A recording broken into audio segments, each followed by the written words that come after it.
You've probably heard about the mysterious sea state of Atlantis. It was a high-tech utopia where people lived happily, but then something happened, and Atlantis disappeared from the face of the earth. Many people believe that this city lies at the bottom of the Atlantic Ocean. But what if we've been looking in the wrong place all this time? What if it's somewhere different from where they're trying to find it? What if all this time Atlantis was in the middle of the Sahara Desert? Well, this unexpected theory has some evidence, but to study this version, you first need to understand what Atlantis was and how we got to know about it. The very first mention of the mysterious city was in 360 BCE. Ancient philosopher Plato wrote about Atlantis. His work, Dialogues, described Atlantis as a rich land with advanced technologies. Its inhabitants were powerful, intelligent, and beautiful, like superhumans. He described in detail the structure of the city, and this was the main reason why many people believed in the existence of Atlantis. According to his records, the Atlanteans built this place in several concentric circles of black and red stone. Then they covered these circles with brass, tin, and precious metals. In the city, there were water channels on which ships sailed. The Atlanteans were sailors, so they built a passage from their city to the open sea. On the internet, you can find many drawings of Atlantis, created based on Plato's descriptions. Take a look at these drawings and an actual photo of the Eye of the Sahara. This place in the Sahara has a shape of several concentric circles. It looks as if a destroyed city left a trace on the sand.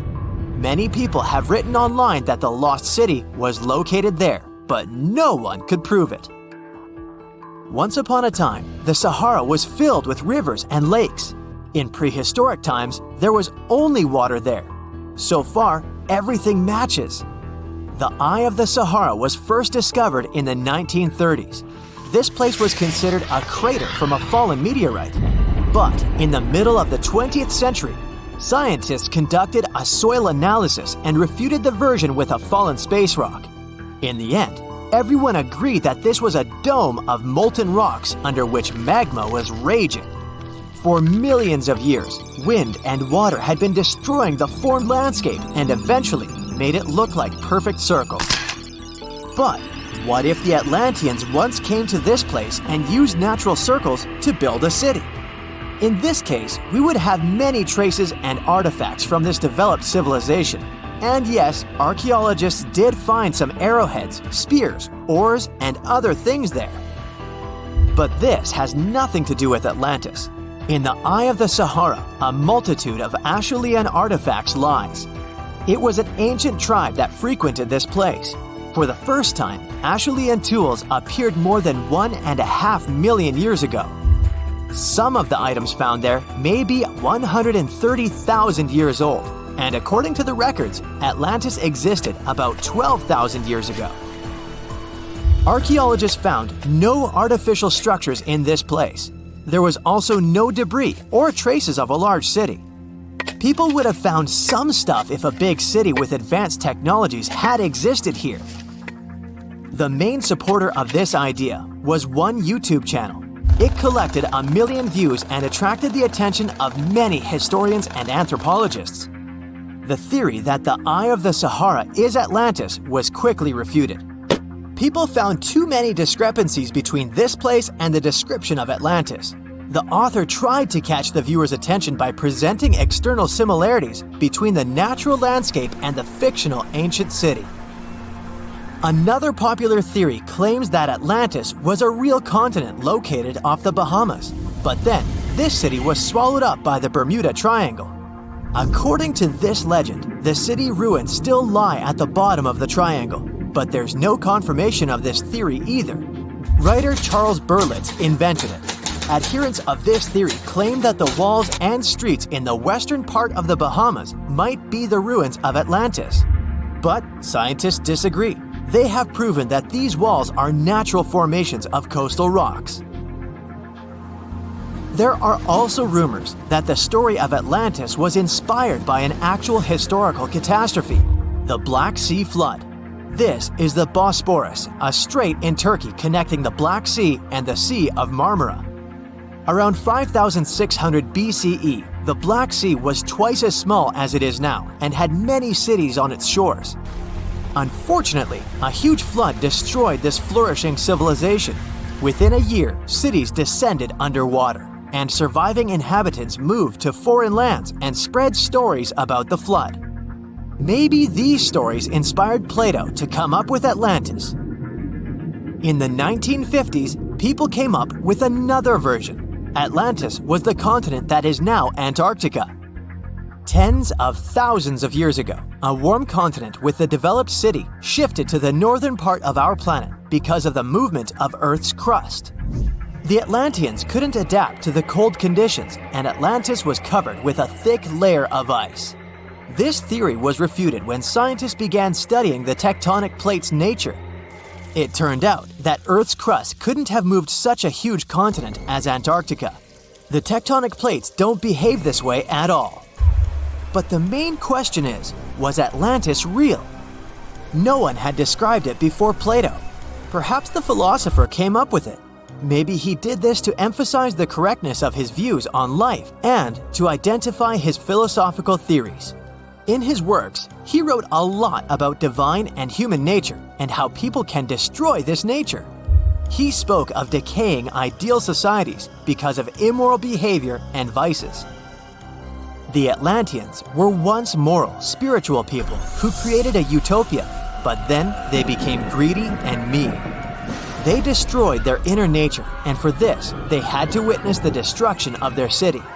One night, fires and earthquakes hit Atlantis and plunged the city into the sea.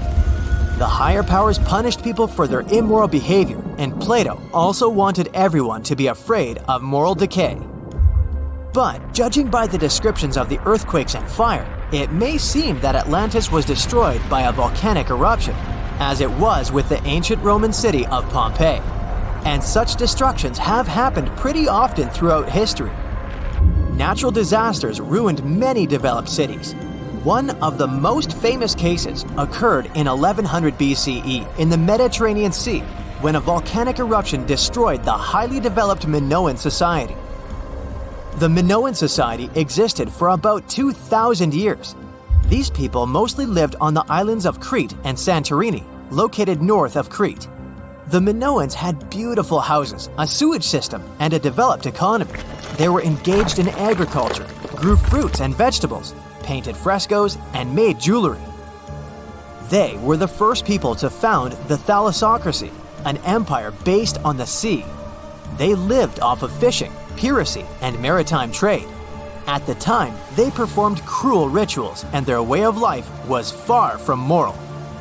They were used to earthquakes on the island of Santorini, so they reinforced the walls of the city with wooden beams, but they didn't know what a volcanic eruption was. And when the sulfur smell appeared in the air, they didn't suspect the impending catastrophe. When the volcano spilled out tons of lava and ash, all the residents of Santorini abandoned their homes and tried to escape, but they couldn't. The eruption and earthquake triggered a tsunami. A large wave flooded the coastal part of the island of Crete. This hit the economy of the Minoans hard and destroyed their port harbor. Then, foreigners attacked Crete and finally destroyed the developed civilization. Some historians think that Plato could have referred to the Minoan Empire when describing Atlantis. Using their example, he showed how immoral actions could destroy people. Imagine that it's the year 2025, and our planet has completely changed. Rising sea levels, extreme weather, and the ocean becoming more and more acidic are just some of the problems people have been dealing with for years. But in one of the world's largest coastal cities, the situation has become too serious. It was a sunny day in June when a massive earthquake shook the city to its core. The ground beneath people's feet heaved and shook, and buildings swayed dangerously. People ran through the streets in panic, trying to find safety. But as soon as the ground settled, the inhabitants of the city realized the real danger.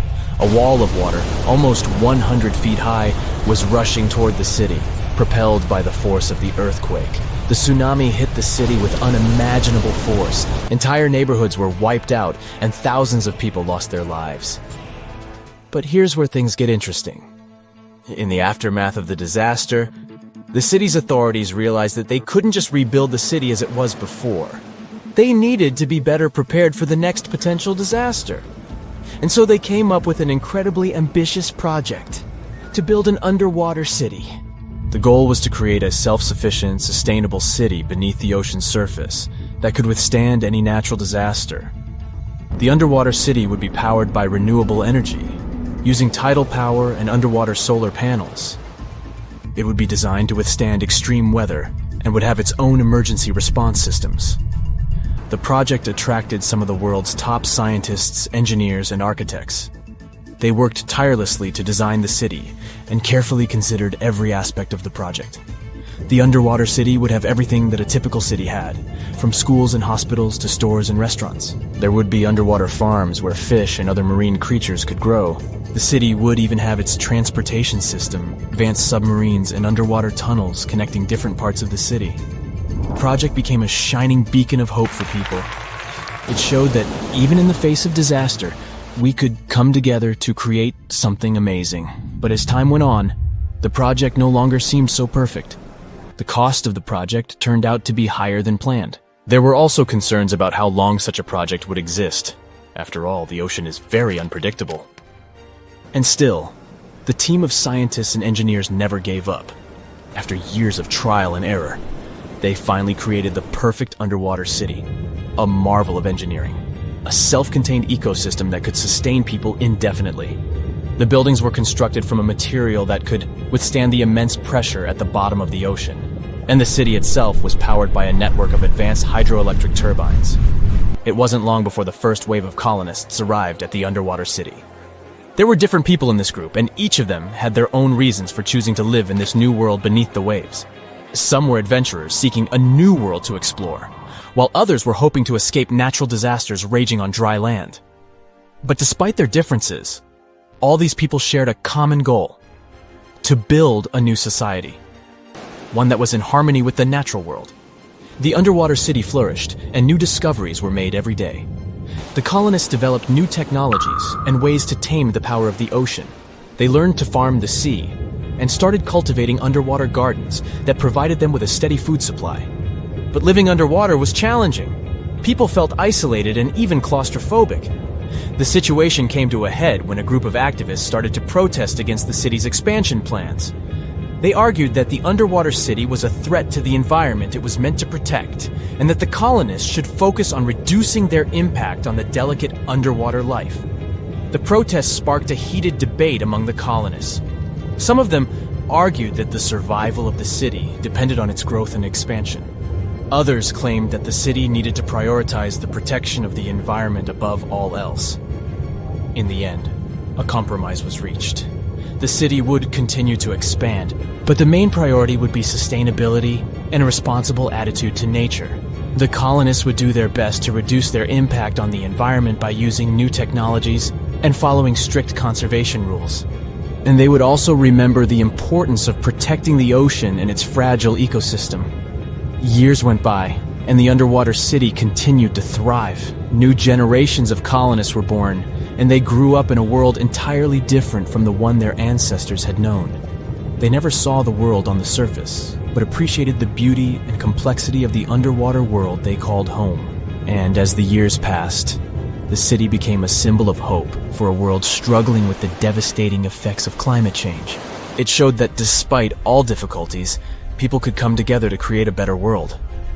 It is a reminder that the future is not set in stone, and that we can build it sustainably and in harmony with the natural world. In 2018, the most powerful underwater earthquake occurred between East Africa and Madagascar. There was a deep rift between the Earth's crust and the mantle. Hundreds of thousands of tons of magma came out on the surface of the ocean floor. After that, a huge underwater volcano with a height of 2,700 feet was formed near the coast of Madagascar. This is almost twice the height of the Empire State Building, and all this is hidden under the water. French scientists studied this place since it had regular seismic activity. When the geologists went on an expedition to the coast of Madagascar, they discovered this giant underwater rock, which was not here until recently. With the help of geological equipment, they discovered the earthquake happened deeper than usual, below the Earth's crust. Geologists created a special observatory to monitor the situation at this site in real time. Between February and May 2019, they recorded about 17,000 seismic activities below the ocean floor. Scientists had never recorded such deep earthquakes. This suggests that there are reservoirs and drainage systems inside our planet through which magma flows. It's like the veins and vessels of a living organism. The volume of lava the volcano spews at this place can be compared with the volcanic eruptions in the hottest spots of Earth. Perhaps this is one of the most catastrophic, but at the same time, beautiful events in nature over the past few years. To understand what can be beautiful about this, let's first figure out what an underwater volcano is and how it works. Inside our planet, there are incandescent liquid metals and molten rocks containing almost all the chemical elements from the periodic table.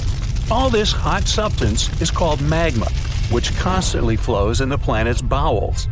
Anyway, magma is lighter than the surrounding Earth's crust, so it always tries to break out upwards. Fortunately, the surface of our planet is strong enough and doesn't allow magma to splash out. But sometimes it happens, and here's why. The Earth's crust consists of many solid parts, tectonic plates. These plates collide with each other because of movement. Imagine a massive picture of puzzles. Each detail of this puzzle is a tectonic plate, and they all are constantly moving. Sometimes one puzzle gets unhooked from another. When this happens, magma immediately spills out of the resulting gap. And these places of faults with flowing magma we call volcanoes. When such a volcano erupts, a new geology begins. A splash of magma shakes the ocean floor. Lava and ash erupt from the inside of our planet. It causes a release of destructive energy of incredible power. But thanks to the water, such a catastrophe can go unnoticed. More than 70% of the seismic activity associated with volcanoes occurs underwater, and almost no one notices it. But inside the water, there's a total mess. Lava heats the water and destroys the seabed. The ocean in this area boils, and large air bubbles rise up. But the enormous pressure of hundreds of millions of gallons of water suppresses the volcano's destructive power. Molten rocks of the Earth's crust are pressed against the seabed. The ocean blocks the consequences of the disaster, but sometimes the eruption gets to the surface. Such a case occurred in 2012. Vast pieces of pumice the size of a van began to float up in the southeastern Pacific Ocean. There were hundreds, even thousands of them. It was more like a group of unknown islands. Volcanic rocks scattered in the ocean over an area twice as large as New Zealand. Scientists used deep-sea sonar apparatus on the remote control to determine the full scale of the disaster. They studied the seabed for a long time and found 14 craters that released lava. The researchers saw that more than a third of the erupted volcanic material surfaced and scattered throughout the ocean. The rest was scattered along the bottom. It destroyed all marine life in the area. However, after the eruption of volcanoes, life is reborn like a phoenix from the ashes. Volcanic ash, lava, and soil around the volcano contain many useful elements and minerals. They nourish the soil and promote the development of microorganisms not only on land but also in water. That's why there's so much vegetation, flowers, and trees around volcanoes. And underwater volcanoes can eventually form natural islands. This is a long process, resulting from which a large piece of land comes out of the water. When magma goes out, the water immediately presses it to the seabed. The eruption can go on for a long time. The released magma raises the level of the seabed. After another 100, maybe 1,000 years, a new eruption begins. New magma flows lay a new layer on the surface of the previous one. Over millions of years, layer by layer, the volcano has been growing. It's slowly rising up because of constant eruptions. Some volcanoes may go out forever, and some continue to erupt. And then, one day, the level of volcanic rock reaches the surface in the form of a huge island. After many more years, the volcano may go out, and then life appears on the formed island. The destroyed seabed area is filled with animals, trees, flowers, and plants. These volcanic islands have unique ecosystems because they develop separately from all continents. Observing such islands helps scientists understand how life on Earth was born. There are hundreds of islands around the world that have appeared because of eruptions of underwater volcanoes. You can find them in Hawaii, Indonesia, and Iceland. Many of them are inhabited by people. They build villages and small towns there. The ground on such islands is fertile. Fruits and vegetables grow there. The water is filled with fish. Such places may seem like paradise, but at the same time, it's dangerous to live there because the volcano may wake up. One of the most famous eruptions occurred on the island of Ogashima, south of Tokyo. People built a beautiful city right in the crater of an active volcano, and in May 1785, the eruption began. No one expected this to happen. At some point, thousands of birds rose and flew away from the island, and then the ground began to shake. A heavy, low sound came from beneath the underground depths. Thick smoke escaped from the top of the green volcano. The mountain threw dirt, large rocks, and red-hot pieces of magma into the sky. The disaster lasted several weeks. People managed to evacuate, and then there was a long recovery. Locals rebuilt the houses and brought the city back. Almost 250 years have passed since that moment, and during this time, the volcano has never woken up. Despite the risk of a new eruption, people continue to live there. The population is growing since this place resembles paradise, and no one wants to leave it. There are thermal springs, dense jungles with rich soil, and many fish. Meteorological and seismological services constantly monitor the volcano's activity. Movements and fractures of tectonic plates create another natural disaster, destructive tsunamis. Unlike volcanoes, huge waves are formed when seismic activity causes the crust to move vertically, up or down. When this happens, water pressure shifts on the ocean floor, which releases energy. This energy pushes the water and creates a tsunami. By the same principle, you form a small wave when you throw a stone into the water. First, a small tsunami appears. Then it picks up speed and increases in size. Its height can reach the level of a 5-story building.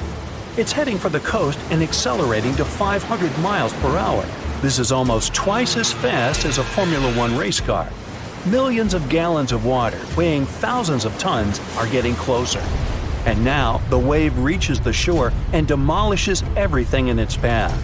Houses, trees, cars, nothing can withstand the destructive force of nature. Such tsunamis are a frequent occurrence on the coast of Japan. People have built massive shields near the land to stop the waves before they hit the shore. Still, in spite of all preparedness, somehow, nature always prevails. These people can spend more than 5 hours a day underwater. And this must be the closest thing we have to actual mermaids. Meet the Bajau tribe from Indonesia, Malaysia, and the Philippines. This tribe developed an extraordinary mutation which helps them to almost live in the sea. Known as the nomads of the sea, they've been living near the waters of the Sulu Sea by the Philippines for nearly 1,000 years. Looks like Moana's got competition. Look at their houses. They're built on stilts, and there's a reason for it. These are the traditional lancha houseboats, which are great for getting to the water as often as possible. These little huts can fit a family of 5 and sometimes a community with up to 30 roommates. They're super easy to build. One hut can be completed in only 3 weeks. This also allows the Bajau to move freely across the seas. Since they lived in such a watery climate for generations, thriving on spearfishing and collecting shellfish, they started getting unusual mutations. You're probably thinking about superpowered lungs, but no. They actually developed bigger spleens than the rest of the world. It's 1.5 the size of a normal human. Why is it important? Because the spleen helps store oxygenated red blood cells, so having a bigger one is like having a natural scuba tank. This adaptation is similar to what happens in deep-diving seals, which also have large spleens. Scientists found that they have a special gene called PDE10A that's responsible for this. Bajau can hold their breath for about 10 minutes. For comparison, a regular human can do that for about 30 to 90 seconds. And the world record is 24 minutes and 37 seconds. They also spend up to 60% of their day underwater. And you'll never guess what diets they have. Of course, they eat a variety of sea creatures, especially lobsters, snails, and sea cucumbers, which are known for being very nutritional and even medicinal. They build their boats themselves, fish using traditional methods, and trade their surplus catch with the mainlanders for essential supplies. They also use this money to buy cassava and prepare their cultural dish called cassava pangikai. Since they don't have fridges, they line up tons of caught fish and sun-dry it. Thanks to this technique, the fish can last for weeks. People from this tribe are yet to develop gills and scales, but they have their underwater quirks. When they hold their breath and dive, their bodies go into a special mode where their heart rate slows down and their spleen squeezes out extra oxygen into their bloodstream. Usually, Bajau uses traditional wooden goggles and weighted belts. They also have incredible free-diving skills. They've conquered depths of over 230 feet. They start learning how to swim at about 8 years of age, or even younger. At the same time, they learn to hunt and survive in general. The Bajau people also make their own sunscreen. It's an everyday sunscreen called Borak Buas. It's mostly based on turmeric and rice powder, and women use it to protect their skin from the strong sun rays. It's a simple and cheap way to protect beauty, so it's especially popular among unmarried Bajau women who want to attract a potential spouse. But it's not all smooth sailing. In the 1950s, the Malaysian government put the Bajau in a pretty difficult legal position. After living for centuries as unrestricted nomads, now they have to carefully navigate its journeys across national borders and bureaucratic hurdles. This means that they're not fully stateless, but they're not officially recognized citizens of any country. Today, only a few hundred Bajau families live near Semporna, Malaysia, but it's getting harder to live such a life. The resources are scarce, and recently, some new restrictions appeared on cutting trees for boat repairs. All these things are slowly pushing them towards a more settled yet uncertain life on land. They're forced to resettle in places like the Bangau settlement, but without citizenship, they essentially have no formal rights for things like getting jobs or education. Modern life poses tons of challenges for them. Imagine seeing millions more colors than everyone else. That's what tetrachromats can do. Tetrachromacy is a condition where someone has an extra type of cell in the back of their eye. This allows them to see a broader range of colors. If an average healthy person sees about 10 million, then tetrachromats might see 100 million. The extra cone enhances their ability to differentiate between subtle shades that others might not notice. This mutation requires 2 X chromosomes, so it actually happens to women. And it's not like this is a super rare thing either. The study says that about 12% of women possess this unique condition, and that's a huge number. Most tetrachromats don't even know they have this super vision. They might not realize they're seeing more colors than an average person. This makes spotting tetrachromats and studying them kinda tricky. And since scientists themselves usually can't see more than about 10 million colors, it's also pretty hard to test people for this condition. But they think that, like with X-Men, after some special training, tetrachromats might unlock the full potential of their ultra abilities.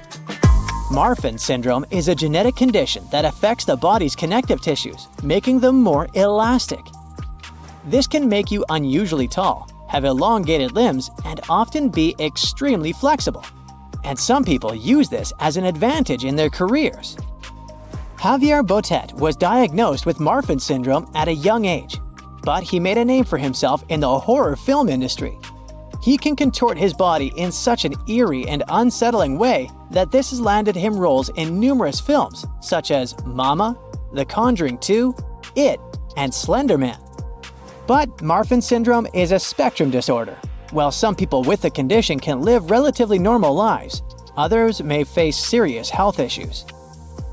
Do you sometimes wish that there was less sleep so you'd have more time? Well, some of us got that blessing. While most adults need 7 to 9 hours of sleep each night, some people can function well on only 4 or 6 hours. This genetic mutation, found in a gene called DEC2, actually influences many different species, not only humans. For example, it also works on mice and fruit flies. DEC2 helps regulate circadian rhythms, the natural biological clock. This mutation affects the production of orexin, which is a hormone involved in wakefulness and maintaining the sleep-wake cycle. Basically, it helps release morning hormones earlier than usual and fades away before dawn. They discovered this gene in a family of natural short sleepers. It was a bunch of people who go to bed at a normal time, 11 p.m. to midnight, but wake up at 5 in the morning without any issue.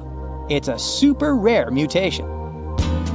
It might sound like something out of a comic book, but humans can actually have super strength. Turns out, some accidental mutations can unleash titanic strength without any crazy workout routines. There are 2 proteins in our body, myostatin and activin A, that usually are secreted by muscle cells to suppress excessive growth.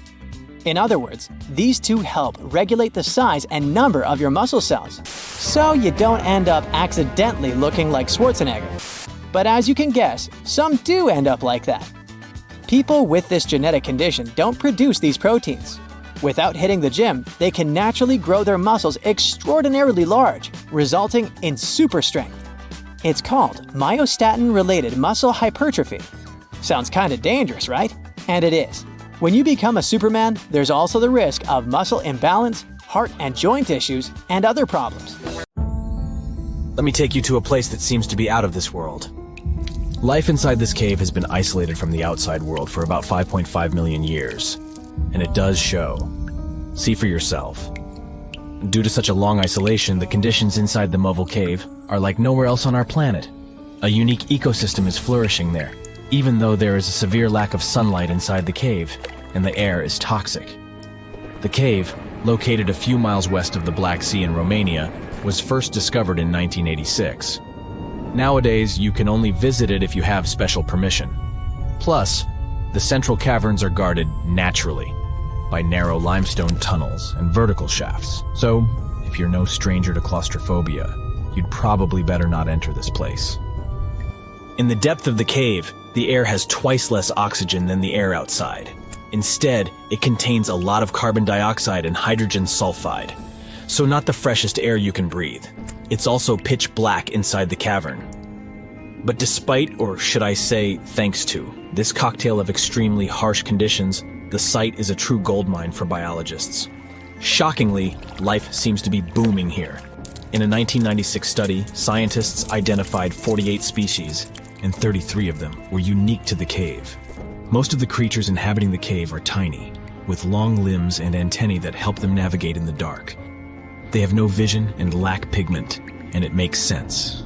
Why would you need to be able to see if you live in total darkness? And why would you need to be pretty and colorful with no one to see you?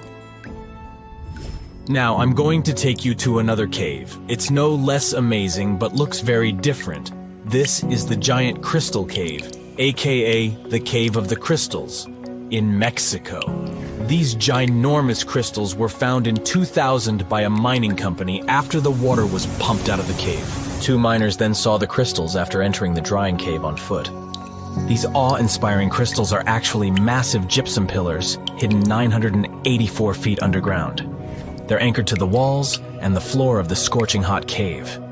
Scientists estimate that the crystals could have been already growing for 500,000 years.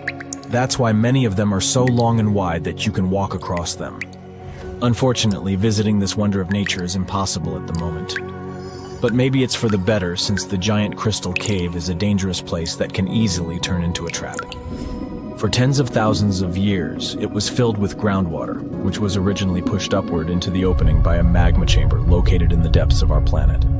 The magma under the cave kept the water hot, but eventually the temperature of the water dipped below 136 degrees Fahrenheit. As a result, the water started to fill with calcium and sulfate, whose particles began to recombine into gypsum. And then, white-tinted crystals took over the cave. And since they stayed underwater, they were able to keep growing. You don't have to fly to space to take a closer look at a black hole. Scientists have found something very similar to black holes in the southern Atlantic Ocean. A black hole has such an enormous gravitational pull that once something gets pulled inside, it doesn't have any chance to escape. Even light can't get out of a black hole. But ocean black holes seem to be almost as powerful as their space relatives. But instead of catching the light, they do the same with water. Ocean eddies are massive whirlpools that spin against the main current. They usually swirl billions of tons of water, and most of them are larger than a city. These whirlpools are so powerful that nothing trapped by them can escape. But the scariest thing is that you might not even notice heading into one of them. These things are so huge that you won't spot their boundaries until it's too late.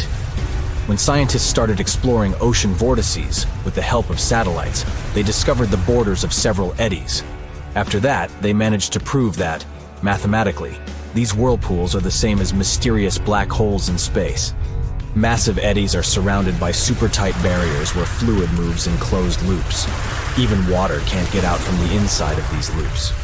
That's why tight ocean vortices play the role of enormous containers.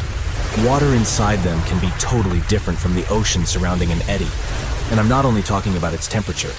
The salt content inside and outside a whirlpool often differs as well. On the thin Curonian spit splitting the Baltic Sea from the Curonian Lagoon, there is one of the most bizarre places on Earth.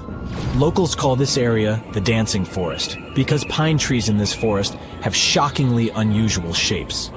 They twist in spirals and circles along the ground. There are some theories why it could be happening, of course.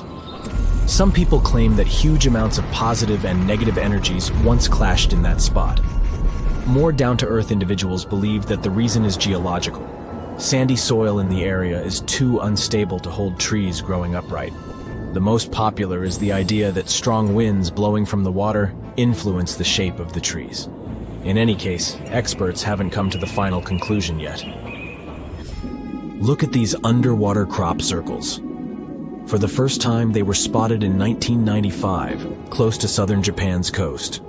Local divers called these 7 feet wide structures mystery circles. The enigma had been plaguing many minds for almost 16 years until the culprit was finally caught. Imagine the researchers' surprise when it turned out to be a male pufferfish. The fish needs a bit more than a week to build one circle, and the aesthetics are obviously crucial. A male is swimming inside the circle, digging valleys in the sand with its fins. But that's not all. The fish also use shells and corals to decorate particular parts of their circles. This whole build-a-circle thing has a practical purpose as well. The way a male fish swims pushes the sand toward the center of the circle and creates a mound which later serves as a nest. The next mystery on our list is in the Caribbean. Just off the coast of Belize, there's a giant sinkhole. That's the Great Blue Hole. It's about 1,000 feet across and more than 400 feet deep. Once, a long, long time ago, this hole was a cave. But then rising waters filled it, making it collapse in on itself. The deeper you'll descend into the Great Hole's crystalline waters, the darker it will become. You'll see tons of stalactite-filled caves there, but entering them is extremely dangerous, unless you want to get hopelessly lost. Once you reach a depth of 50 feet, you'll notice that the water is shimmering. That's the invisible line dividing the sinkhole's salty top from the freshwater abyss. You might want to turn back right now. Who knows what you might come across in the murky depths. There was an old Amazonian legend that told about the river that was so hot that it boiled. And it was believed to be just a legend until Peruvian geoscientist Andres Russo questioned if the river could be real. All experts denied such a possibility. After all, hot rivers do exist, but only in the areas where there are volcanoes. As for the part of the country mentioned in the legend, there are no volcanoes in that region. But Andres Russo was too dedicated to give up. And in 2011, he finally located the river from the legends. The water in it was indeed steaming hot. Its temperature was 186 degrees Fahrenheit, not boiling, but pretty close to this point. But what shocked the researcher the most was the size of the river. One could think that the almost boiling water was the result of the activity of an underwater hot spring. But thermal pools are always small, while the river is 20 feet deep and flows for almost 4 miles. This is the only river of its kind on our planet. Welcome, dear listeners, to another exciting episode of our podcast. Today, we are diving deep into the mysteries of the ocean, exploring the enigmatic depths and the creatures that lurk beneath. We are setting sail on a journey into the unknown, a journey that will take us into the heart of one of the world's most enduring maritime mysteries, the Bermuda Triangle. The Bermuda Triangle, a region that has captured the imagination of explorers, scientists, and the public alike, is a place where ships and planes have mysteriously vanished without a trace. It's a place shrouded in mystery, a place of strange occurrences and unexplained phenomena. But what really lies beneath the surface of this infamous triangle? What secrets does it hold? And what can it tell us about the world we live in? In this episode, we'll be exploring these questions and more.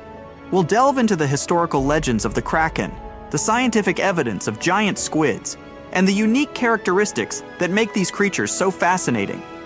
We'll also discuss the various theories surrounding the Bermuda Triangle, from magnetic anomalies to methane gas bubbles, and try to separate fact from fiction. So buckle up, listeners, as we embark on this thrilling journey into the depths of the ocean and the mysteries of the Bermuda Triangle. Let's dive in. However, it's important to note that the Bermuda Triangle is not recognized as an official region by the U.S. Board on Geographic Names or any other international geographic organization. It does not appear on any official world maps. Instead, it exists primarily in the realm of popular culture and folklore, a testament to our fascination with the unexplained and the unknown. Despite the lack of official recognition, the Bermuda Triangle continues to captivate the public imagination. It's a place where the ordinary rules of physics and nature seem to be suspended, a place where the unexplained is the norm. Whether or not the Bermuda Triangle is a hotbed of paranormal activity or simply a region prone to natural disasters and human error, the term Bermuda Triangle has become a symbol of the world's most enduring maritime mysteries. Let's remember Christopher Columbus, the famed explorer, had his own brush with the mysteries of the Bermuda Triangle. On his first voyage to the New World in 1492, Columbus sailed through what is now known as the Bermuda Triangle. His logs from this voyage provide the first written accounts of strange occurrences in this region. According to Columbus's logs, on the evening of October 11th, 1492, he noticed that his compass was behaving strangely. The needle, instead of pointing to magnetic north, was fluctuating and pointing erratically. This was one of the first recorded instances of compass anomalies in the Bermuda Triangle. In addition to the compass anomalies, Columbus also reported seeing a strange light in the distance. He described it as a small wax candle that rose and lifted up, which to some seemed to be an indication of land. However, the light was observed 4 hours before land was sighted, and its source remains a mystery. Columbus's encounter with the Bermuda Triangle adds an intriguing historical dimension to the region's mystery. His accounts of compass anomalies and strange lights are consistent with many of the later reports of unexplained phenomena in the Bermuda Triangle. While Columbus may not have understood the significance of his experiences at the time, his logs provide early evidence of the unusual occurrences that have come to define the Bermuda Triangle. Let's talk some more about one of the most famous incidents associated with the Bermuda Triangle is the disappearance of Flight 19. This incident occurred on December 5th, 1945, when 5 TBM Avenger torpedo bombers, collectively known as Flight 19, vanished during a routine training mission. The flight, led by experienced flight instructor Lieutenant Charles Taylor, took off from the Naval Air Station Fort Lauderdale in Florida. The plan was for the squadron to conduct a bombing exercise in the area, then head north over the Grand Bahama Island before returning to base. However, things didn't go as planned. About an hour and a half into the flight, Taylor reported that his compasses were malfunctioning and that he believed they were flying in the wrong direction. Despite attempts from the ground control to guide them back, the flight continued to stray off course. As the hours passed, the weather deteriorated and radio contact with Flight 19 became increasingly sporadic. The last transmission from the flight was a request for a weather check. After that, Flight 19 was never heard from again. A search and rescue mission was launched, involving hundreds of ships and aircraft. Tragically, one of the search and rescue planes, a PBM Mariner with a 13-man crew, also disappeared without a trace. Despite one of the most extensive sea and air searches in history, no wreckage or bodies from Flight 19 or the Mariner were ever found. The disappearance of Flight 19 remains one of the most enduring mysteries of the Bermuda Triangle. The incident has been the subject of numerous investigations, theories, and speculations, but the fate of the 5 bombers and their 14 crew members remains unknown. The Flight 19 incident serves as a stark reminder of the Bermuda Triangle's reputation as a place where planes and ships seemingly vanish without a trace. What else can we learn? Bruce Gernon's experience in the Bermuda Triangle is one of the most documented and intriguing accounts. On December 4, 1970, Gernon, along with his father and a business associate, were flying from the Bahamas to Miami in a Beechcraft Bonanza, a small private aircraft. As they were flying over the Bahamas, Gernon noticed a strange cloud formation in front of them. It was a lenticular, or lens-shaped cloud, which is not uncommon. However, as they approached it, the cloud began to change shape and size rapidly, forming a tunnel or vortex. Despite his initial hesitation, Gernon decided to fly into the tunnel, hoping it would provide a shortcut through the storm. Inside the tunnel, Gernon reported experiencing a sensation of zero gravity and seeing lines of white light streaking past the aircraft. His compass was spinning wildly, and his navigational instruments were malfunctioning. After what felt like only a few minutes, they emerged from the tunnel. When Gernon contacted Miami Air Traffic Control, they informed him that only 47 minutes had passed since his last radio check in the Bahamas. However, the flight should have taken 75 minutes. Somehow, Gernon and his passengers had traveled a distance of 250 miles in a time frame that seemed impossible based on their speed and the time elapsed. Gernon believes that he experienced a time warp or time dilation, a concept from Einstein's theory of relativity, which suggests that time can speed up or slow down depending on the speed at which an object is moving. While this theory is generally applied to objects moving at or near the speed of light, Gernon's experience suggests that it might also occur under certain conditions in the Bermuda Triangle. The Bruce Gernon experience is one of the most fascinating accounts of unexplained phenomena in the Bermuda Triangle. It's a story that challenges our understanding of time and space and adds another layer of mystery to the enigma of the Bermuda Triangle. Let's talk about the inhabitants of these places. The cookie-cutter shark, also known as the cigar shark, is a small but fascinating creature that inhabits the world's oceans. Despite its size, this shark has a unique and somewhat gruesome feeding habit that sets it apart from other species. The cookie-cutter shark gets its name from the distinctive cookie-like wounds that it leaves on its prey. The shark has a round mouth lined with sharp serrated teeth. When it finds a suitable target, it latches onto the creature, twists its body, and takes out a circular chunk of flesh, leaving behind a wound that looks like it was made by a cookie cutter. While the cookie cutter shark is small, usually only about 20 inches long, it's not afraid to take on large prey. It has been known to bite chunks out of much larger creatures, including whales, dolphins, and even submarines. The shark's dark color and its habit of living in deep water make it difficult to spot, allowing it to sneak up on unsuspecting prey. The cookie-cutter shark's unique feeding habit is a testament to the diversity and adaptability of life in the ocean. It's a reminder that even the smallest creatures can have a big impact on their environment. And while the cookie-cutter shark is not directly linked to the Bermuda Triangle, its presence in the world's oceans adds another layer of mystery and intrigue to our understanding of the sea and its inhabitants. What about natural phenomena that could be the cause?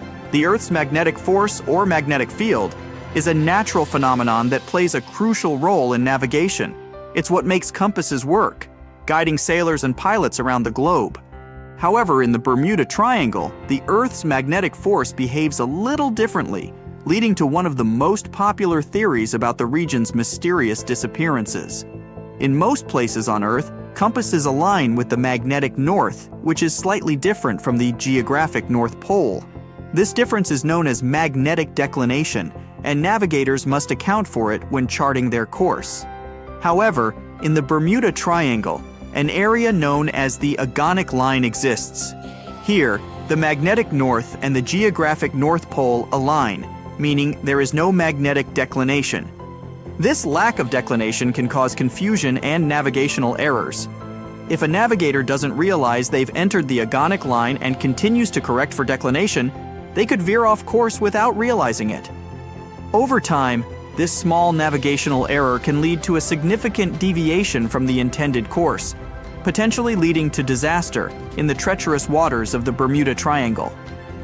While the Earth's magnetic force is just one piece of the Bermuda Triangle puzzle, it's an important factor to consider. It's a reminder that even natural phenomena we take for granted, like the pull of a compass needle, can behave unpredictably under certain conditions. And in a place like the Bermuda Triangle, where the stakes are high and the margin for error is small, these natural anomalies can have dramatic consequences. The Bermuda Triangle is a region known for its mysterious disappearances and unexplained phenomena. However, many of these mysteries can be attributed to the area's unique natural phenomena. One such phenomenon is the presence of large underwater methane hydrate deposits. When these deposits destabilize, they can release vast amounts of methane gas, which can reduce the density of the water. This can cause ships to lose buoyancy and sink rapidly. If an aircraft were flying over such an eruption, the methane could potentially cause the plane's engines to fail. Another natural phenomenon in the Bermuda Triangle is the presence of rogue waves. These are massive, unexpected waves that can reach heights of up to 100 feet. They can form quickly and disappear just as fast, making them a significant danger to ships and aircraft. Rogue waves can easily capsize ships and can even reach cruising altitudes of small aircraft. The Bermuda Triangle is also known for its severe weather. The area is frequently hit by hurricanes and tropical storms, which can cause treacherous sea conditions and sudden changes in wind speed and direction. These weather conditions can be particularly dangerous for ships and aircraft. The Gulf Stream, a powerful ocean current that flows through the Bermuda Triangle, is another natural phenomenon that can pose a danger. The Gulf Stream can cause rapid, sometimes unpredictable changes in weather. It can also create choppy sea conditions and can carry away debris, making it harder to locate a ship or plane that has sunk. While the Bermuda Triangle is often associated with supernatural phenomena and alien theories, it's important to remember that many of the disappearances in the area can be explained by natural phenomena. The ocean is a powerful and unpredictable force, and the Bermuda Triangle is a stark reminder of the respect it commands. As we conclude our journey through the mysteries of the Bermuda Triangle, we are left with a sense of awe and respect for the power and unpredictability of the ocean. From the legend of the Kraken to the enigma of the Bermuda Triangle, the ocean continues to captivate our imagination and challenge our understanding of the natural world. We've explored the tales of giant squids capable of sinking ships with their enormous tentacles. We've delved into the stories of ships and planes that vanished without a trace, leaving behind only questions. We've examined the natural phenomena that could explain these disappearances, from methane gas eruptions to rogue waves. We've also considered the role of human error and technological failures in the Bermuda Triangle's mysteries. From navigational mistakes caused by the Earth's magnetic anomalies to the potential for mechanical failures, we've seen that human factors can contribute to the region's dangers. The Bermuda Triangle serves as a reminder of the mysteries that still exist in our world. Despite our technological advancements and scientific knowledge, there are places and phenomena that continue to elude our understanding. The Bermuda Triangle is one such place, a region where the known laws of nature seem to bend and twist, creating a realm of mystery and intrigue. As we continue to explore and understand our world, let's remember the lessons of the Bermuda Triangle. For in the words of Marie Tharp, the pioneering oceanographic cartographer, "The world is a book, and those who do not travel read only one page." Ladies and gentlemen, let's cast our minds back, way back, to a time when seafaring was a perilous endeavor, a time when sailors whispered tales of monstrous creatures lurking in the unfathomable depths of the ocean. Among these tales, one creature stood out, a beast so formidable, so terrifying, that its very name struck fear into the hearts of the bravest mariners. This creature was the Kraken. The Kraken, a monstrous sea creature of colossal proportions, was said to dwell off the coasts of Norway and Greenland. It was described as a giant squid-like beast, capable of dragging entire ships into the watery abyss with its enormous tentacles. The mere sight of this creature was said to be a harbinger of doom, a sign of an impending disaster that would leave no survivors. These tales, passed down from generation to generation, were dismissed as mere sailors' yarns, the product of overactive imaginations and long, lonely nights at sea. That was until the 19th century, when science began to catch up with legend. A beak of an unknown squid, about the size of a human palm, was found on the coast of Denmark. This discovery sent shockwaves through the scientific community. Could the kraken be real? The answer, it turned out, was a resounding yes. The kraken was not just a figment of seafaring folklore, but a real creature, a giant squid. Since that groundbreaking discovery, more than 21 species of giant squid have been described, each one more fascinating than the last. The first video of this elusive creature was recorded in 2004 in the waters of the North Atlantic, not far from the infamous Bermuda Triangle. The sight of the giant squid emerging from the ocean's darkness, its tentacles reaching out in a swift, predatory attack, was a sight to behold. It was a moment that bridged the gap between legend and reality, a moment that brought a centuries-old sea monster to life. Diving into the world of giant squids, these creatures are truly a marvel of the deep sea. Their size alone is enough to inspire awe. Some records indicate that the largest giant squid ever found was a staggering 59 feet long and weighed almost a ton. That's the size of a big bus. Some scientists even believe that giant squids can reach up to 150 feet in length, almost twice the size of a basketball court. But it's not just their size that makes these creatures fascinating. Giant squids are equipped with the largest eyes in the animal kingdom, each one about the size of a basketball. These enormous eyes allow them to see prey in the pitch-black depths of the ocean, a feat that most creatures on the planet are incapable of. When a giant squid spots a potential meal, it employs its 8 limbs and 2 extra-long tentacles to secure its prey. These tentacles are covered with dozens of suction cups, each filled with sharp teeth. Once the squid has its prey in its grasp, escape is nearly impossible. The giant squid's hunting technique is one of surprise. They come from the depths, unseen from the deck of a ship or the surface of the water. But they can see their prey from afar, thanks to their exceptional eyesight. In a swift, sudden attack, they use their tentacles to ensnare their prey, bringing it to their beak-shaped mouth. Despite their size and formidable hunting skills, giant squids remain some of the most elusive creatures on Earth.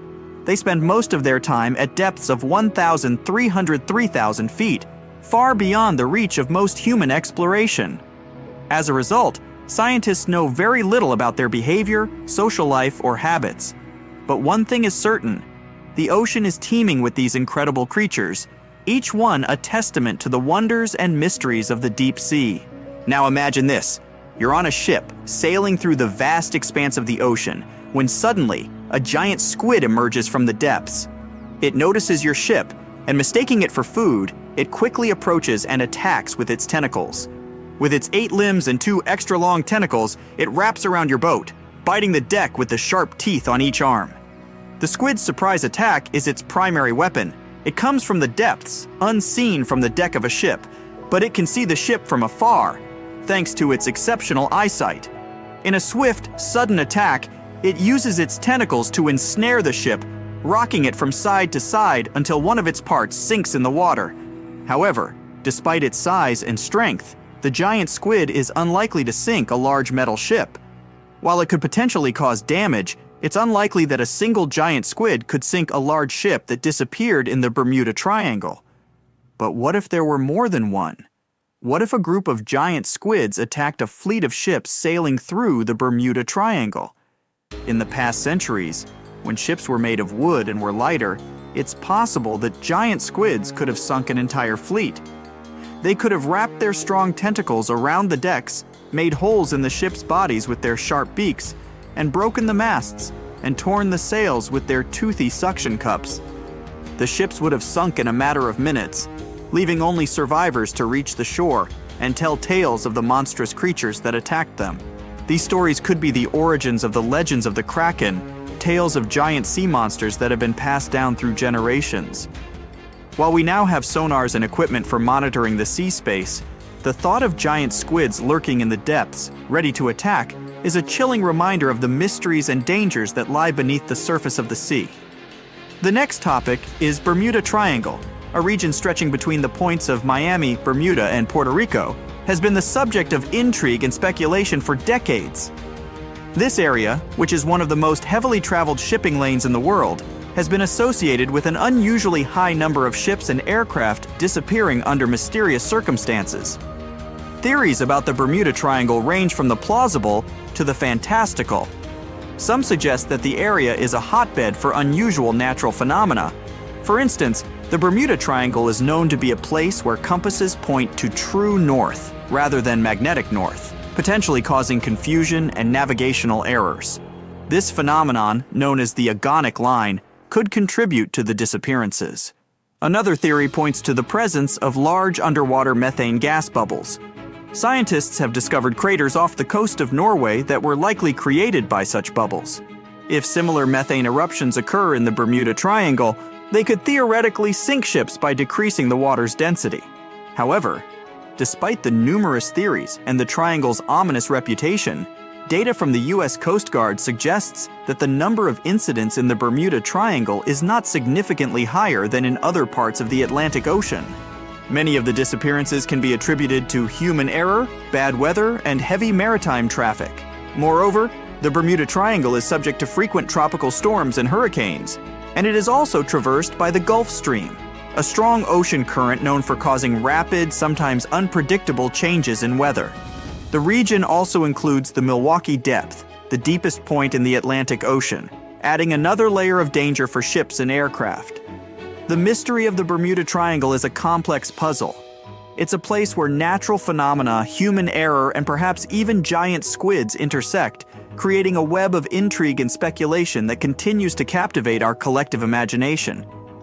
Now let's talk about the Cotopaxi. A ship that has become synonymous with the enigma of the Bermuda Triangle, offers a fascinating tale.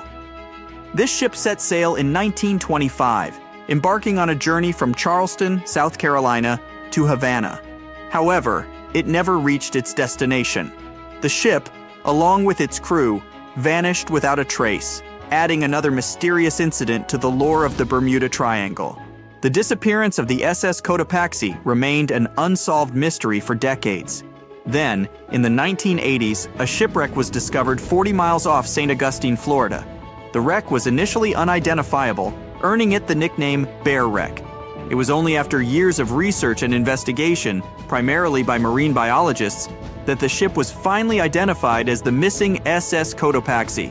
This identification was confirmed in January 2020, almost a century after the ship's disappearance. The reappearance of the SS Cotopaxi raised more questions than it answered. How did the ship end up so far from its intended route? And why did it sink? The shipwreck's location, outside the boundaries of the Bermuda Triangle, added another layer of mystery to the incident.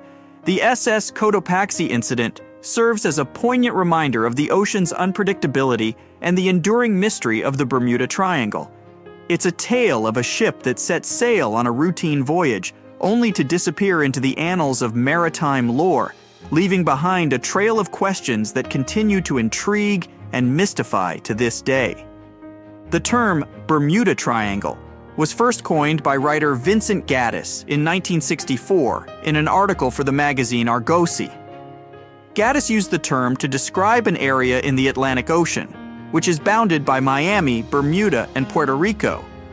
He noted that a number of ships and planes had disappeared under mysterious circumstances in this region, often without a trace. Gaddis's article sparked widespread interest and led to the Bermuda Triangle becoming a popular topic in books, articles, and documentaries. The term Bermuda Triangle quickly entered popular culture, becoming synonymous with mystery, intrigue, and unexplained phenomena. The Bermuda Triangle is one of the most heavily traveled shipping routes in the world. Some skeptics believe that this fact solves the Bermuda Triangle mystery. Statistically, the busier the area, the higher the frequency of accidents and disappearances. While this makes sense, it's not the frequency of disappearances that's responsible for the mystery of the Bermuda Triangle. It's the lack of explanation or wreckage found. On his very first voyage to the New World in 1492, Christopher Columbus sailed through the Bermuda Triangle. Columbus reported that one night, when he was on the deck of the ship, he noticed a giant light appear in the distance, unlike anything he'd ever seen before. Columbus looked at his compass for direction, and it gave off erratic readings. You might have noticed that the Bermuda Triangle doesn't appear on any world map. This is because official institutions refuse to acknowledge that the area actually exists. No one exactly knows how many ships and planes have disappeared in the Bermuda Triangle. The rough estimate is 50 ships and 20 planes. Most of the time, the disappearances had no explanation and no wreckage has ever been left behind.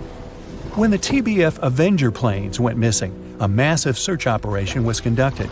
Boats and planes searched the Bermuda Triangle for any signs of the aircraft.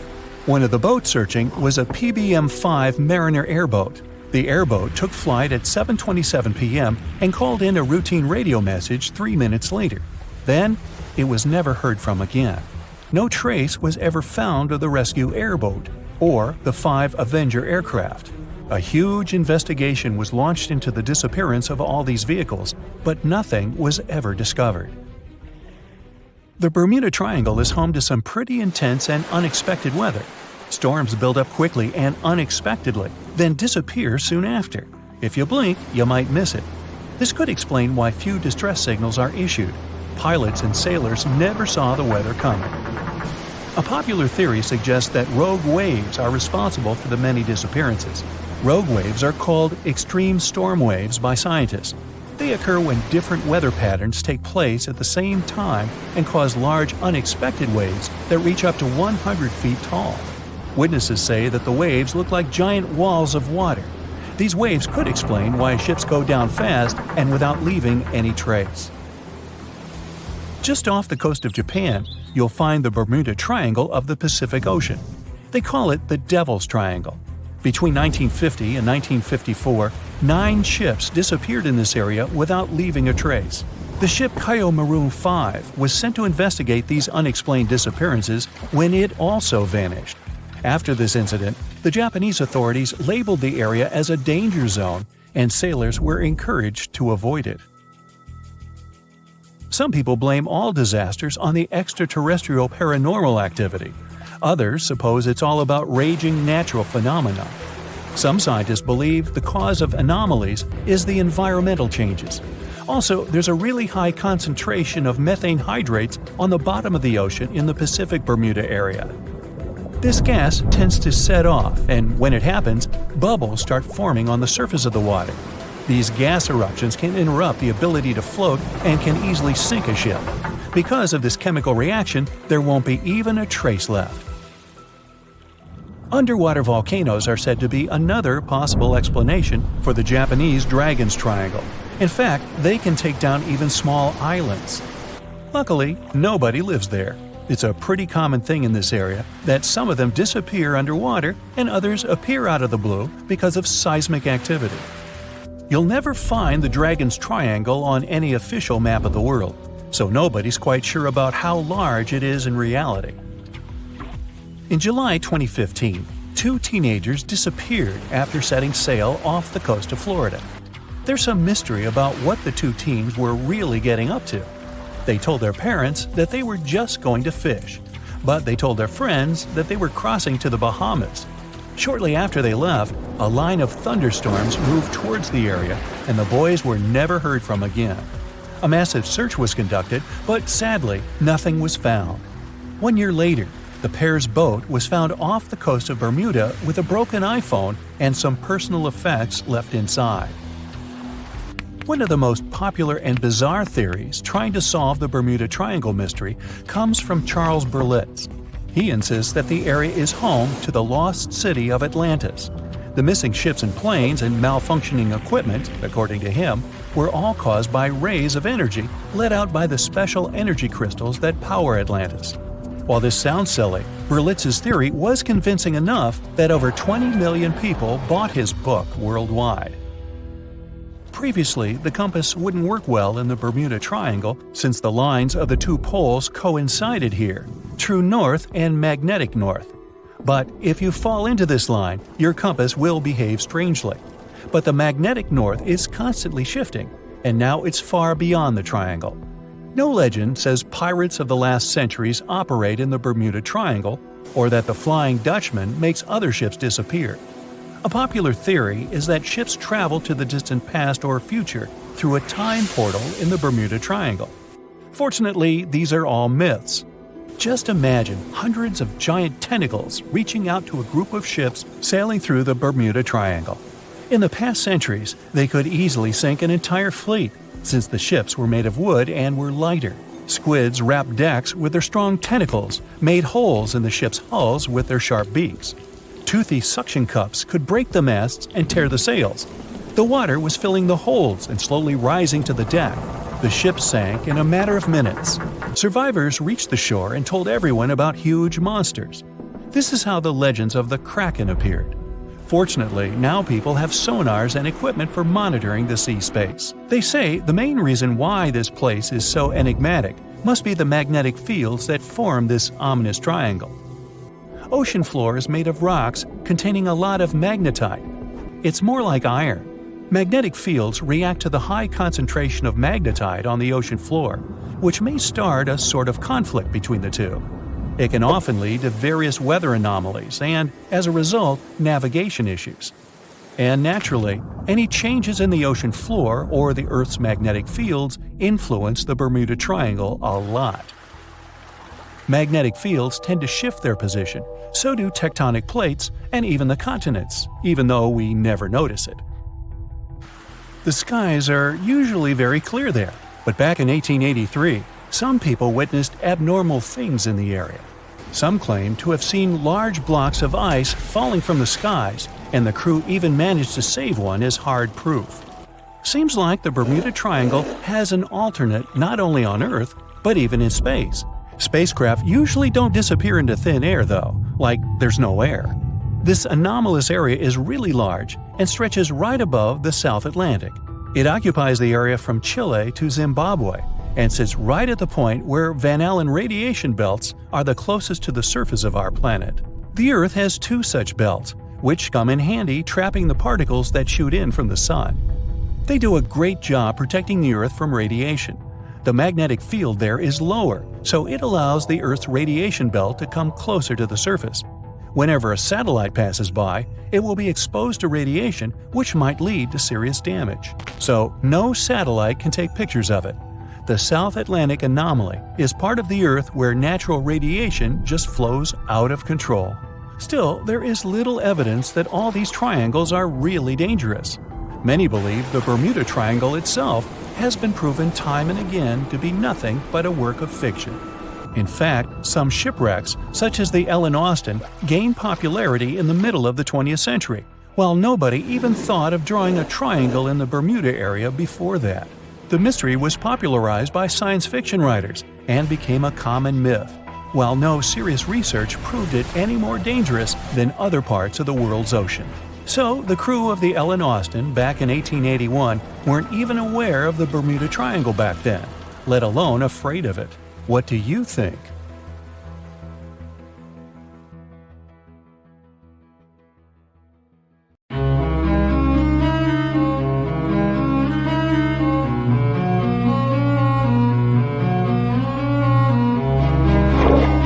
Question for you. Do you think Atlantis could be real?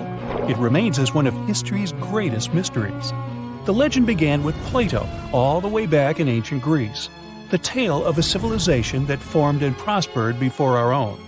Atlantis was supposedly a highly technological society, much like the Mayans. But, as the legend says, due to the people's greed, they were punished by a flood that destroyed and submerged their cities. Different theories try to guess Atlantis' location. Some say it was in the Mediterranean Sea. Some say it's beneath the Bermuda Triangle.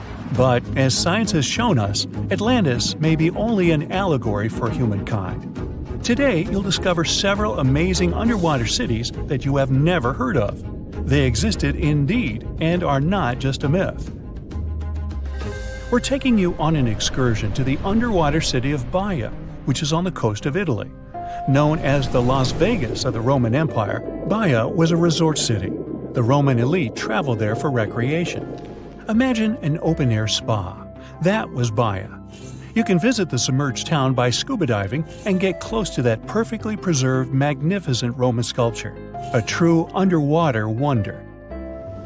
You can spot the crumbled temples and buildings through glass-bottom boats. This is a moss-covered museum in Claudio's Nymphaeum. To your left, you can see a collection of classical Greek statues. Swimming down the Via Herculeana, you'll arrive at Villa Aprotio. Villas are Italian-style houses, and here you can admire their original marble floors.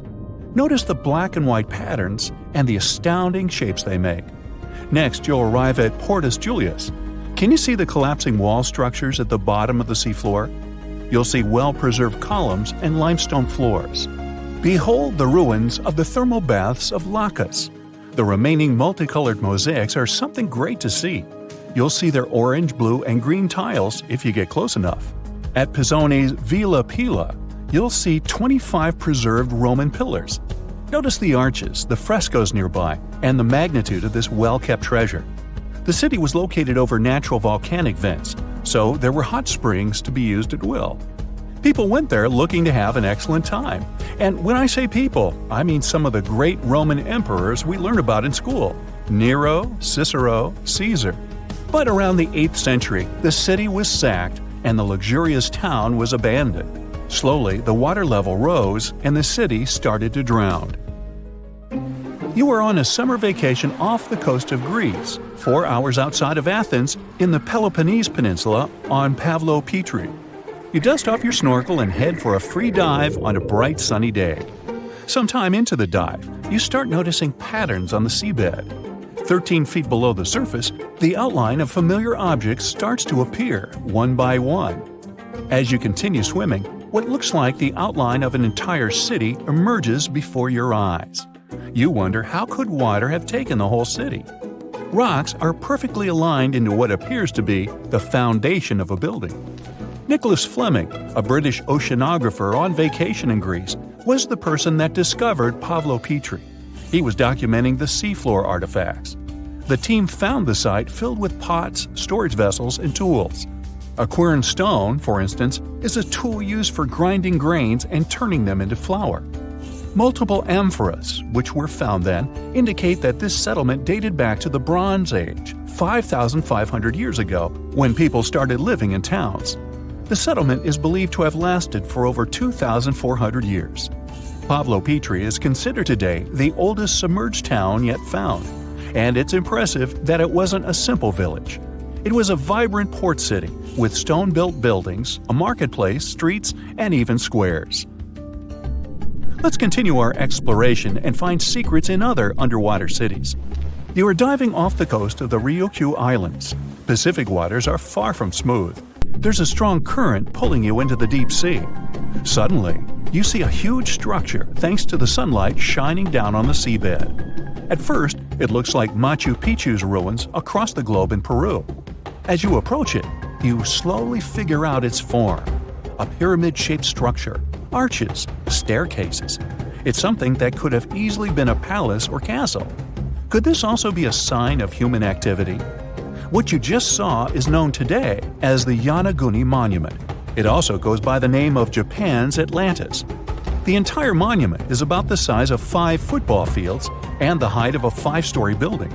Its most surprising feature is its expansive terraces that host large crowd gatherings. Explorers and scientists believe that Yonaguni dates back to 10,000 years ago.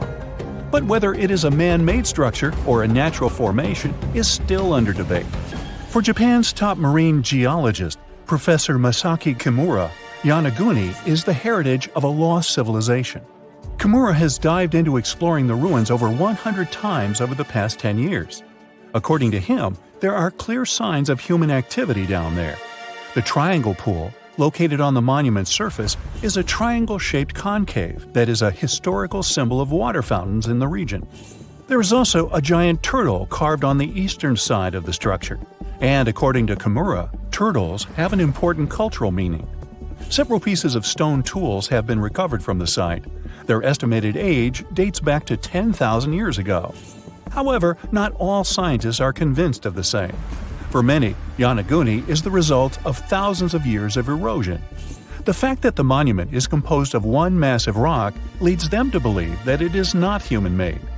The defined edges and flat surfaces resemble a natural formation occurrence in Northern Ireland, known as Giant's Causeway. A series of interlocking basalt columns look like the ruins of a palace, but they were the result of volcanic activity in the region. Well, stay tuned for more underwater discoveries. The next stop on our voyage is one of today's most famous underwater cities that has turned into an underwater archaeological park. The city of Port Royal in Jamaica exists today only below the surface. But in 1692, it was one of the wealthiest cities in the Western Hemisphere. Port Royal was the center of the British Empire at the time, and an important trade city that attracted people from all over. It was also home to real-life pirates of the Caribbean. On the morning of June 7, 1692, the people of Port Royal met a different fate than they probably expected. The bars and restaurants beaming with life woke up shaking. People were taken out of bed with the power of a massive earthquake, estimated today at 7.5 on the Richter scale. One survivor says he saw the earth opening up and swallowing the town whole. What he said could be true, as the city was mainly built over sand. The ground sucked buildings, roads, and everyone above. Geysers erupted, and finally, waves as big as 10-story-high buildings hit the city. About 33 acres of the city disappeared underwater, and amazingly, most of its 17th century remains lie in good condition under 40 feet of water. In the ruins, archaeologists have found taverns, storage rooms, kitchens, and recreational buildings used for diverse purposes. You can see a grand lion statue, a submerged bridge, and many picturesque arches. Now, do you fancy a trip to India? Just outside its coast lies another sunken marvel.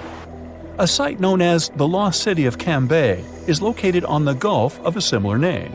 It remained hidden until 2001, when the National Institute of Ocean Technology did a routine water assessment. With sonar technology, which sends a wave of sound to the bottom of the sea, they found something far beneath the surface. Images showed well-defined geometric shapes spread along a 5-mile stretch. The remains found dated to more than 9,500 years ago, meaning that this civilization was lost at around the end of the Ice Age. Debris recovered from the site included construction material, pottery, beads, sculptures, and even bones. Scientists argue whether these artifacts are indeed from the site, but if they truly are, then the lost city of Cambay would be the oldest civilization in the world. Meet Hula Male, also known as the City of Hope.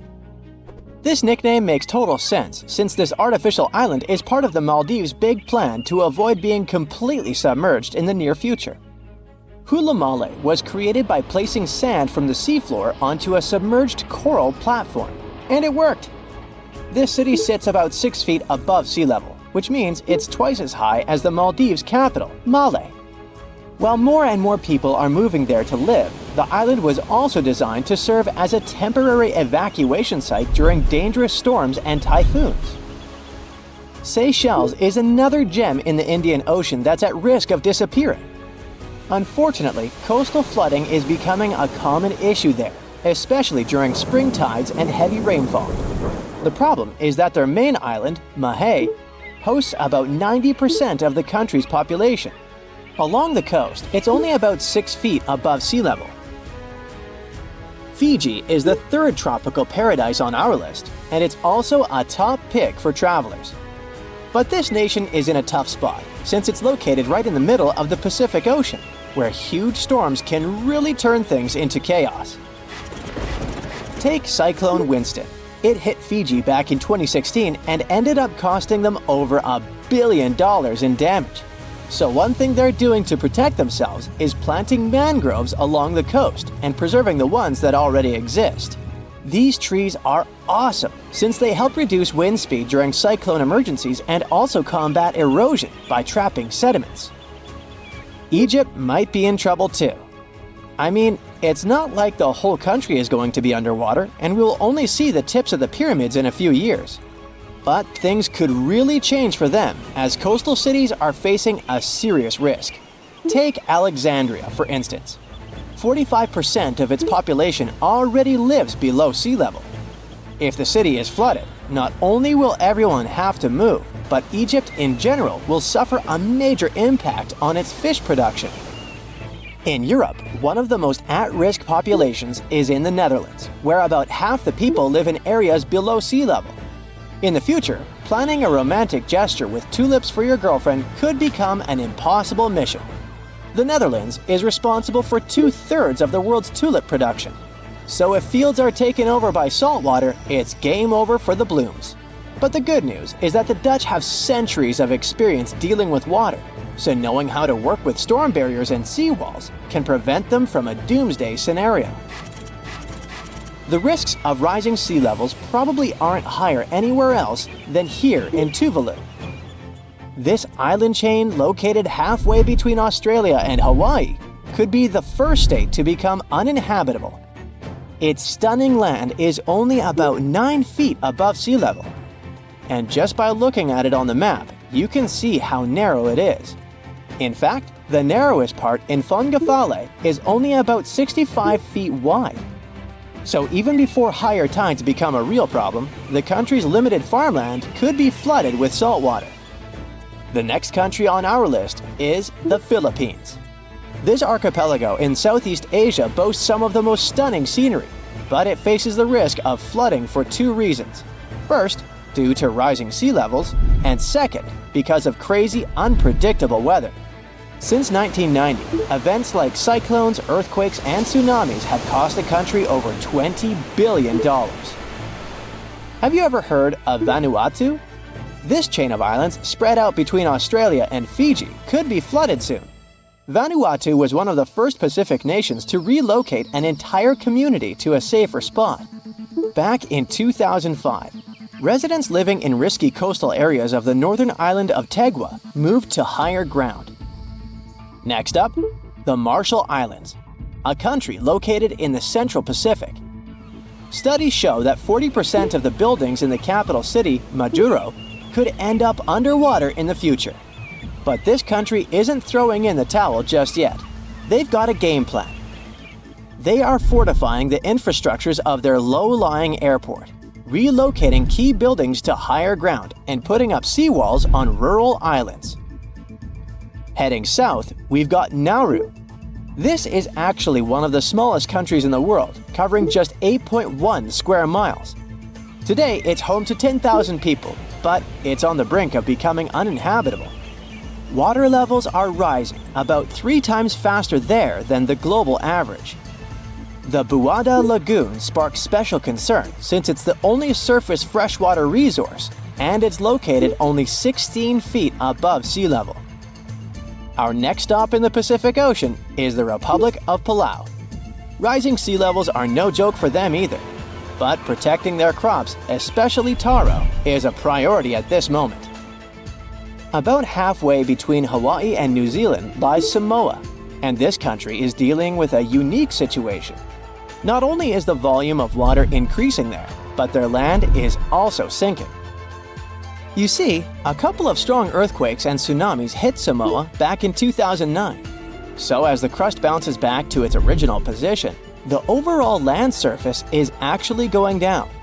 Because of this, their housing and main infrastructure could take a serious hit, especially since all their airports are along the coast. Let's head to Kiribati. This Pacific nation has a big problem with frequent flooding because most of its people and infrastructure are near the coast. Apart from the volcanic island of Banaba, none of Kiribati's land is more than 6.5 feet above the ocean. To tackle this situation and keep their population safe, they had this big idea of making a massive floating platform, kind of like the ones oil companies have. But the problem is that it would cost them a fortune, as the project is estimated to be around $2 billion. If visiting Vietnam is on your bucket list, you better hurry up. The top 10 things to do there mostly involve cruising to jaw-dropping spots like down to Ha Long Bay, also known as the Descending Dragons Bay. But by 2050, the surrounding land over there might be underwater. Another huge problem Vietnam is facing is that the main rice fields are getting salty. And if you're into Vietnamese food, you know how important rice is for them. Right now, they're especially concerned about the Mekong Delta region being vulnerable. After all, this is a highly fertile area responsible for most of Vietnam's agricultural output, with over 50% of it being, rice. This nation is really putting in the effort to adjust to this new reality. They're flushing the rice fields in the Mekong Delta with fresh water to get rid of the saltiness. Our next stop is in the Caribbean Sea. Grenada is an island country, but you may know it as the Island of Spice, since its tropical climate is just perfect for cultivating things like nutmeg, cinnamon, cloves, and ginger. Unfortunately, Grenada and its incredible fertile soil also face an uncertain future of being submerged. Let's talk about the last country on our list, the Solomon Islands. 5 islands in this archipelago have already vanished beneath the waves, and 6 others are submerged by 20%. They include the Nusa Evili Island, which was once a hotspot to go to for a picnic in the early 2000s. Even though the situation is complicated, it's important to note that more than 300 of the islands there are inhabited. One thing about the Solomon Islands is that it seems like they're always in some kind of recovery mode, since the country often gets hit by tropical cyclones and flash floods.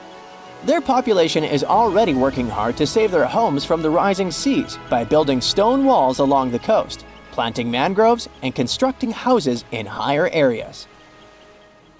Let's talk about some deep stuff, shall we? A scientist spent 100 days below the surface of the Atlantic Ocean. Dr. Joseph Duturi, or Dr. Deep Sea as he likes to call himself, was living underwater as part of Project Neptune 100. After 74 days of the mission, he officially set a new Guinness World Record for the longest time living in an underwater fixed habitat. But he didn't leave the experiment and stayed the planned 14 weeks.